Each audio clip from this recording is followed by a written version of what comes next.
Shalom, selamat pagi saudara-saudari yang terkasih di dalam Tuhan Yesus Kristus. Selamat berjumpa kembali di dalam renungan pagi hari ini. Sebelum membaca dan merenungkan firman Tuhan, marilah bersama-sama mempersiapkan hati dan pikiran kita dan memohon tuntunan Roh Kudus. Mari kita berdoa. Terpujilah Engkau Bapa yang Maha Tinggi. Hanya kepadamu kami datang menyerahkan seluruh kehidupan kami ke dalam kekuasaan-Mu. Engkaulah Raja kami, Raja di atas segala raja. Kami bersyukur dan berterima kasih atas perkenan-Mu memberikan kehidupan baru hari ini. Berkatilah kami dengan firman-Mu, firman yang akan kami baca sebentar lagi. Kiranya Roh Kudus menuntun kami dan memberikan hikmat pengertian bagi kami, agar firman-Mu dapat menjadi pedoman bagi kami menjalani hari-hari kami. Kami siapkan hati untuk menerima tuntunan Roh Kudus. Terima kasih Bapa. Di dalam nama Yesus kami berdoa. Amin. Saudara-saudari yang dikasihi Tuhan, renungan firman Tuhan pada pagi hari ini terambil dari Mazmur 128 ayat 1-4. Saya akan membacakannya untuk kita. Nyanyian ziarah. Berbahagialah setiap orang yang takut akan Tuhan, yang hidup menurut jalan yang ditunjukkannya. Apabila engkau memakan hasil jerih payah tanganmu, berbahagialah engkau dan baiklah keadaanmu. Istrimu akan menjadi seperti pohon anggur yang subur di dalam rumahmu. Anak-anakmu seperti tunas pohon zaitun sekeliling mejamu. Sesungguhnya demikianlah akan diberkati orang laki-laki yang takut akan Tuhan. Saudara-saudaraku yang terkasih, judul renungan pada pagi hari ini adalah keluarga yang diberkati Tuhan. Saudara-saudari yang dikasihi Tuhan, kita pasti mengharapkan keluarga kita mengalami berkat yang banyak. Tidak ada seorang pun yang mengharapkan keluarganya hidup dalam kekurangan dan menderita. Nah, apa yang menjadi kunci utama menurut firman Tuhan yang kita baca pagi ini agar keluarga kita hidup bahagia dan beroleh berkat? Kuncinya adalah takut akan Tuhan. Mari kita baca kembali ayat pertama dan ayat yang keempat.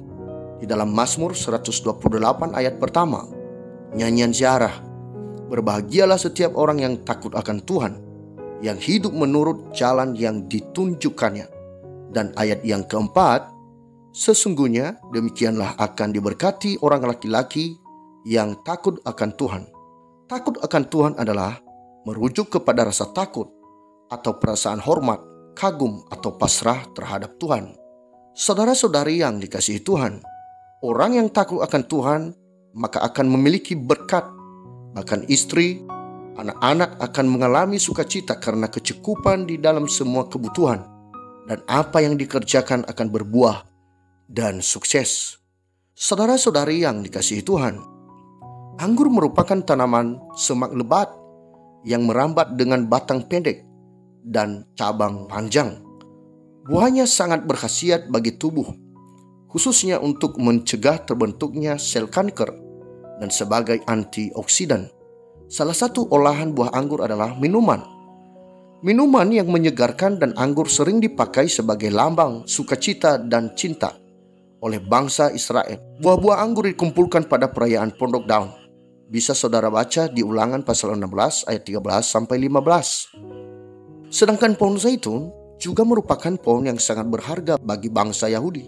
Pohon dengan buah yang kaya khasiat, dengan pokok kayu yang kuat, keras dan indah, yang mudah tumbuh, bertunas, bercabang di sekeliling induknya apabila ditebang. Cabang-cabang pohon zaitun digunakan untuk membangun pondok-pondok pada hari raya bulan ke-7.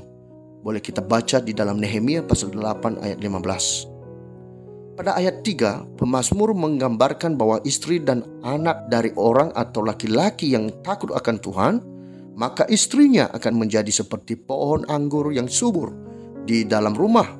Maksudnya adalah seorang istri yang memberikan kesegaran dan kedamaian karena ia bertindak mendukung dan mengatur rumah, menolong suami agar keadaan keluarga teratur, dan memastikan keluarga tidak akan kekurangan anggur, yaitu sukacita dan damai sejahtera. Sedangkan anak yang digambarkan seperti tunas pohon zaitun di sekeliling meja, yaitu anak-anak akan tumbuh kokoh dan kuat serta melindungi orang tua karena adanya kedekatan dan rasa memiliki atau rasa kasih sayang kepada orang tua.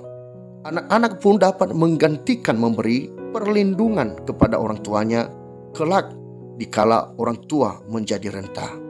Sungguh luar biasa peran dan tanggung jawab masing-masing anggota keluarga yang takut akan Tuhan menjadi kebahagiaan yang menghadirkan perdamaian dan ketentraman keluarga.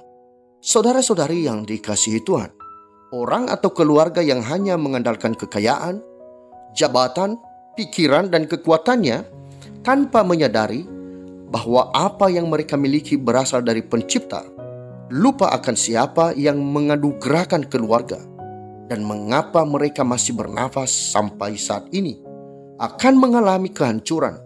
Tidak ada damai dan sukacita yang sesungguhnya. Beberapa peristiwa yang dapat kita baca di Alkitab tentang Raja Saul yang tidak takut akan Allah, yang sudah tidak mengandalkan kekuatan Tuhan, maka akhirnya Saul mati beserta seluruh anak-anaknya. Begitu juga di Perjanjian Baru, sepasang suami istri Ananias dan Safira yang tidak jujur dengan berdusta, yaitu menahan hasil penjualan tanah dan sebagian diletakkan di depan rasul-rasul, maka seketika mereka rebah dan mati.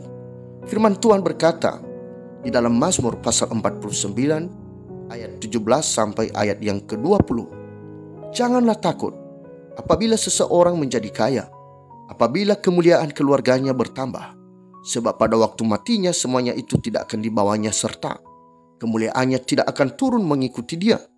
Sekalipun ia menganggap dirinya berbahagia pada masa hidupnya, sekalipun orang menyanjungnya karena ia berbuat baik terhadap dirinya sendiri, namun ia akan sampai kepada angkatan nenek moyangnya yang tidak akan melihat terang untuk seterusnya." Saudara-saudari yang dikasihi Tuhan, mari memelihara dan menjaga keluarga kita di dalam kekudusan serta takut akan Tuhan, sehingga berkat Tuhan melimpah dalam keluarga kita. Kita menjadi keluarga yang diberkati Tuhan. Demikianlah renungan pada pagi hari ini. Tuhan memberkati. Kita akan menutup renungan dalam doa. Tetapi jika saudara ingin didoakan secara khusus, hubungi email kami. Kerinduan kami agar channel ini menjadi berkat bagi banyak orang. Mari kita berdoa. Bapa Surgawi yang kami sembah Engkau di dalam nama Tuhan Yesus Kristus, kami bersyukur untuk perenungan firman-Mu hari ini. Engkau mengajarkan kami agar keluarga kami hidup di dalam takut akan Tuhan. Karena keluarga yang takut akan Tuhan pasti diberkati sampai selama-lamanya. Jika selama ini kami hanya mengandalkan kekuatan kami terkadang lupa bersyukur, lupa menyadari bahwa segala kebaikan yang kami peroleh adalah hanya karena kasih-Mu yang besar kepada keluarga kami. Ampuni kami Tuhan, bentuklah keluarga kami kembali seturut kehendak-Mu. Kami mohon penyertaan-Mu untuk menjadikan kami suami, istri, dan anak-anak yang tunduk akan firman-Mu. Biarlah kami dapat menikmati anggur dan tetap terlindung dalam pokok-Mu. Dan kami juga mau berbuah, menjadi berkat di mana kami tinggal, dan selalu memuliakan nama-Mu. Bapa, kami juga berdoa bagi saudara-saudari kami, di mana saja mereka berada. Lindungi dan sertailah mereka. Juga kami berdoa untuk pemimpin bangsa kami, termasuk di dalamnya seluruh pemimpin gereja dan hamba Tuhan. Berkatilah hidup mereka dan curahkanlah hikmat bagi mereka agar selalu bekerja dengan benar dan bersukacita seturut firman-Mu. Juga kami berdoa bagi saudara-saudari kami, seluruh umat Tuhan yang saat ini sedang mengalami kesulitan, masalah ekonomi, pekerjaan, sakit penyakit, yang bergumul dengan masalah pribadi. Berilah jalan keluar dan kesembuhan. Teguhkanlah hati mereka agar tetap berharap hanya kepadamu. Sebentar lagi kami akan melanjutkan aktivitas kami. Dahului kami Bapa, jadilah kehendak-Mu, peliharalah kami dalam kasih-Mu, dan dengarlah seruan doa kami ini. Amin. Saudara-saudari, mulailah harimu. Kiranya kasih dan anugerah Tuhan senantiasa melimpah di dalam kehidupanmu. Muliakanlah Tuhan di dalam setiap aktivitasmu, dan jadilah saksi hidup bagi firman-Nya. Roh Kudus menyertai kita semua. Sampai berjumpa kembali di renungan berikutnya. Tuhan Yesus memberkati.